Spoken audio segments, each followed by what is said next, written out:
ఓం శ్రీమాత్రే నమః. మూక పంచసతిలోని పాదారవింద శతకం 25వ శ్లోకం నుంచి.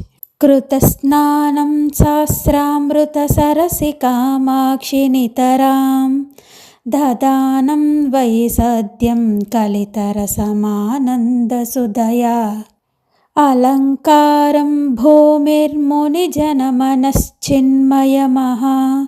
పయోధేరంతస్తం తవ చరణరత్నం మృగయతే మనోగేహే మోహోద్భవతిమిరపూర్ణే మమ ముహుః దరిద్రాణి కుర్వన్ దినకరసహస్రాణి కిరణైః విదత్తాం కామాక్షి ప్రసృమరతమో వంచనచనః క్షణార్ధం సాన్నిధ్యం చరణమణిదీపో జననితే కవీనాం చేతో వన్నకరరుచి సంపర్కి విబుధ స్రవంతి శ్రోతోవత్ పటుముఖరితం హంసకరవైః ధినారంభశ్రీవన్నియతమరుణఛాయ సుభగం మదంతః కామాక్ష్యాః స్ఫురతు పదపంకేరుహయుగం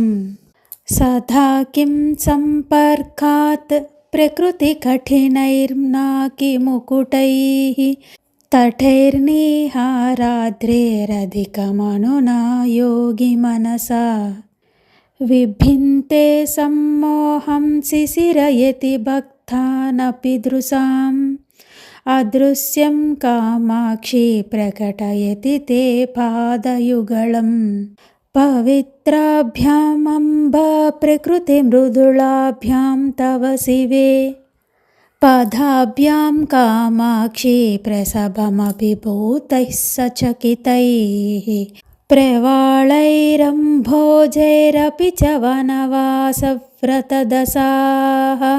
సదైవారభ్యంతే పరిచరితనానాద్విజగణైః చిరదృశ్యహంసైః కథమపి సదా హంససులభం నిరస్యంతి జాడ్యం నియతజడమద్యైకశరణం అదోషవ్యాసంగా సతతమపి దోషప్తిమలినం పయోజం కామాక్ష్యాః పరిహసతి పాదాబ్జయుగళీ. పాదారవింద శతకం మూక పంచసతి 25 నుంచి 30 శ్లోకాలు. ఓం శ్రీ కామాక్షి దేవే నమః.